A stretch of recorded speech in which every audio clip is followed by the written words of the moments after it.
Hello મિત્રો, good morning. I hope તમે બધા મજામાં હશો. તો કરન્ટલી અત્યારે આ દાઢીને વાળ બહુ વધી ગયા છે, તો હેરકટ માટે જઈ રહ્યો છું. આમ તો મારો છે ને વાળ અને દાઢી માટેનો પ્રેમ બહુ અતૂટ છે, બટ હવે પ્રસંગ આવી રહ્યો છે, ઘરનો પ્રસંગ છે, બેનનું લગ્ન છે, એટલે થોડુંક આ દાઢી વાળને એવું સેટ કરાવવું જ પડશે. અરે સુધરો રે, અભી તો સુધર જાઓ. ફાઇનલી હેર વોશ થઈ ચૂક્યું છે. હવે હેર કટિંગ સ્ટાર્ટ કરશે. પેલા ભાઈ આવે એટલે ચા પીવા ગયા છે. ચાય પીઓ બિસ્કિટ ખાઓ, ચાય પીઓ બિસ્કિટ ખાઓ. તો ગાઈસ ફાઇનલી હેર કટ કરાવીને આવી ગયો છું. આઈ હોપ મસ્ત લાગી રહ્યો હોય છું. નહીં.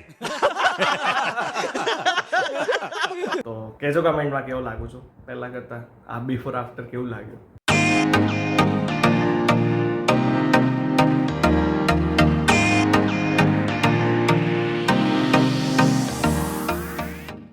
તો ગાઈસ અત્યારે અમે ફાઇનલી કેકનો બધું રો મટીરિયલ લેવા આવી ગયા છે. ઉનેઝિલ બહુ જ તાપ છે, તો રો મટીરિયલને તરત મળો.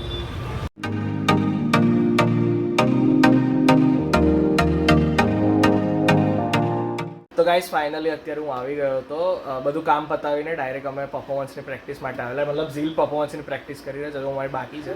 અને અમારી સિસ્ટર છે જેના લગ્ન છે, જેનું હું મારી જોડે મેન્શન કરતો રહેતો હોય છે. એ અત્યારે થોડી કોન્શિયસ છે અને શરમાયા કરે છે થોડી એના બ્લોગમાં આવતા. અને જો આ બધા અમારા પાર્ટિસિપન્ટ છે, આ સૌથી નાનું પાર્ટિસિપન્ટ છે, અને પછી બધા ધીરે ધીરે મોટા પાર્ટિસિપન્ટ છે. અને આ જે છે ને, આ અમારી કોરિયોગ્રાફર છે, એ અત્યારે એકદમ જ માછલી ઘર આગળ જઈને બેસી ગઈ. मेरे को तो ऐसा धक धक हो रहा है. मेरे को भी हो रहा देखिए. અને આ અમારો અજય દેવગન છે, બોલો સુબા કેસરી. એ અમને ડાન્સ શીખવાડવાનો છે. તારા પગ તો નહીં દેખાય ચલચોલીમાં, પણ 1 2 3 4 5 તમારા કોરિયોગ્રાફર ડાન્સ શીખવાડવાનું સ્ટાર્ટ કરી દીધું છે. અને દયાબેન અત્યારે ડાન્સ શીખે. આ અમારા દયાબેન છે.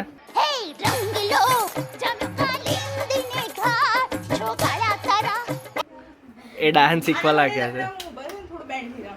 અહીં ઝીલ બી ડાન્સ શીખી રહી છે.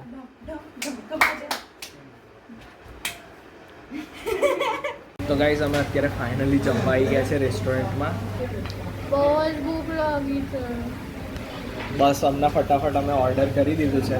બસ હવે ખાવું છે, બહુ જ ભૂખ લાગી છે. એટલો બધો ડાન્સ કરે કે પેટમાં ખાડો પડી ગયો છે. એવું તો થોડો ઓછો કરવાનો. જમવાનું તો પતી ગયું છે, અને સાથે આ બિલ આવ્યું છે, અને આ 2 કોમ્પ્લિમેન્ટરી પાન આવ્યા છે. તો ઝીલ કહે છે કે હું જ ખાઈ લઈશ. The next day. તો કરન્ટલી અત્યારે બહુ જ ફૂલ ફ્લેજમાં કામ ચાલી રહ્યું છે, અને બ્લોગનું સ્ટાર્ટિંગ બી એ રીતે થઈ રહ્યું છે. અત્યારે ઝીલ કેકની પ્રિપરેશનમાં લાગેલી છે. આજે અમારે 2 ટીયર કેક છે, મતલબ 2 માળની કેકનો છે. તો એ ચેરી કટ કરી રહી છે, અને સાથે સાથે હું થોડી મેચની બી મજા માનતો હતો. અને એક કેક તો ઓલરેડી રેડી થઈ ચૂકી છે. એ કેક અમે આ રીતે પેક કરીને મૂકી દીધી છે, અને બીજી કેકની પ્રિપરેશન સ્ટાર્ટ કરી રહ્યા છે. તો અત્યારે મારી મમ્મી બી એના કામે લાગી ગઈ છે. તો મમ્મી આ શું બનાવી રહી? લીંબુ પુદીના શરબત. એટલે વેચાણ કરવાનું જ પછી આપણે મમ્મીઝ કિચન એક્સપ્રેસનું. યસ. पैसा ही पैसा होगा. અચ્છા, જો આ રીતેનું કંઈક બનાવી રહી છે અત્યારે. તો નેચરલ ગરમ. કલર છે આ. અચ્છા, કોઈ ફૂડ કલર કે કશું અંદર નથી એડ કર્યું. ઓકે. અને આ જો આ કેરીઓ બી અમારે આવી ગઈ છે. એટલે કેરીઓનું બી અથાણું બનાવવાનું સ્ટાર્ટ કરી દીધું છે. અને જો આ બાજુ અત્યારે બેકિંગનું સેટઅપ લાગેલું છે. તો એમાં આ જે છે ને, એ અમારી 2 ટીયર કેક બનશે, એના બેઝ છે. એ પછી અમને ઝીલ સ્ટાર્ટ કરશે પ્રિપરેશન. અને આ રીતે અત્યારથી લાઇટોનું સેટઅપ રાખેલું છે, એટલે પછી ખાલી ઝીલ અહીંયા કેક બનાવશે, એટલે એ બી હું તમને બતાવીશ. બહુ મજાની કેક બનવાની છે. શું કહે છે મમ્મી? આપણું એક ડાબલાનું અથાણું રેડી છે. આ બીજું તો ગાઈસ ડાબડાનું અથાણું રેડી છે, તો હું એ પણ તમને બતાવું થોડીક વાર. જો મારા મમ્મી આ રીતે અથાણું રેડી કરી દીધું છે. મતલબ બાજુ આ રેડી થવાનું બાકી ને? 2 દિવસમાં રેડી થઈ જશે. ઓકે. ડાબડા છે. આ ડાબડા કેરીનું અથાણું છે. યાર બહુ મજા આવે ખાવાની. મિત્રો, જો તમને ઈચ્છા હોય આ કેરીનું અથાણું લેવા માટેની, તો મને જરૂરથી કોન્ટેક્ટ કરો. હું નંબર નીચે આપી દઈશ, તો એના પર મને મેસેજ ડ્રોપ કરી દેજો. આપણા અથાણું ડિલિવર થઈ જશે. તો અત્યારે ઝીલે બીજી કેકની પ્રિપરેશન પણ સ્ટાર્ટ કરી દીધી છે. તો અત્યારે કરન્ટલી બધા પાર્સલ આવ્યા છે. તો આ એક મારો કુર્તો બી આવ્યો છે હલ્દી માટેનો. અને અત્યારે આ ઝીલ બધા પાર્સલ્સ ઓપન કરી લે છે જ્વેલરીના. ઝીલ કેવું ખુશી થઈ રહી છે જ્વેલરીને પાર્સલ ઓપન કરી? હા, બહુ જ. તો અત્યારે અહીંયા મારા બા બેઠા છે ને મારા નાનીમાં છે. તો નાનીમાં મમ્મીની મદદે લાગેલા છે. એ ડાબડા કેરી છે ને એનો મસાલો ભરે છે ને બા, મસાલો ભરી રહ્યા છે, પછી એને હાથમાં મૂકશે. તો જો આ રીતે કંઈક સાંભાર મસાલો છે અને આ રીતે કેરીને કાપા મારીને મસાલો ભરતા હોય છે. કેટલા વર્ષથી કરે બા તું? કેટલા વર્ષથી? હા 50 વર્ષથી. 50 વર્ષથી કરે. તું કેટલા વર્ષની થઈ? 70? 65. 65 એટલે 15 વર્ષની હતી ત્યારથી ચાલુ કરી દીધું. અનુભવ? હતા કેટલા વર્ષે તો? અચ્છા, હા, તમારામાં તો વહેલા પૈણી જતા હતા એટલે અનુભવી છે એટલે મસ્ત મસાલો ભરી રહ્યા છે. ગાઈઝ અત્યારે ઝીલ વાસણ ધોઈ રહી છે. કેક તો એને રેડી કરી દીધી છે. કેક તો બહુ જ સુંદર લાગે છે. હું તમને ફટાફટ બતાવી દઉં. ફ્રીજમાં મૂકી છે. જો કંઈક આ રીતેની ઝીલે કેક બનાવી છે. બહુ જ પ્રીટી લાગે છે. એટલે હમણાં જે કસ્ટમર છે ને એમનો બી ફોન આવી ગયો છે કે 6:30 અરાઉન્ડ લેવા આવે છે. કેક તો બહુ મસ્ત બની છે. ડિઝાઇન ને બધું બહુ પ્રીટી છે. નાની છોકરી છે 4 વર્ષની, એની કેક છે. સો એ પ્રમાણે ડિઝાઇન બહુ સારી લાગે છે. તમને કેવું લાગ્યું ડિઝાઇન રેડી કરે? બહુ જ મસ્ત લાગી, બહુ. મસ્ત લાગ્યું. તો અત્યારે ગાઈસ મારા મામા મામી અને એમની ટેની આવી છે. ત્યાં ટેની બેઠી છે, એમની ટેની છે, મેચ જોઈ રહી છે.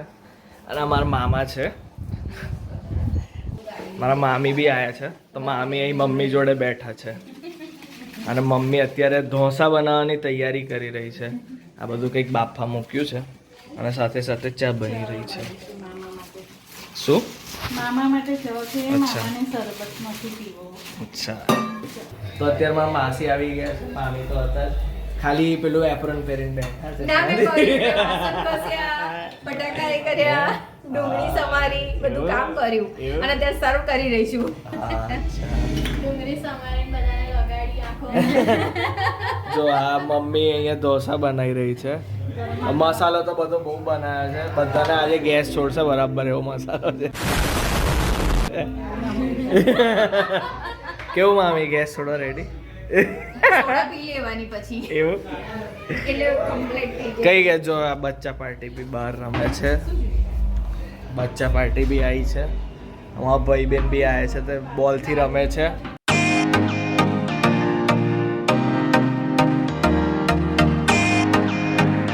ઢોસા કેવા બન્યા બા? સારા બન્યા? તને ભાવ્યા?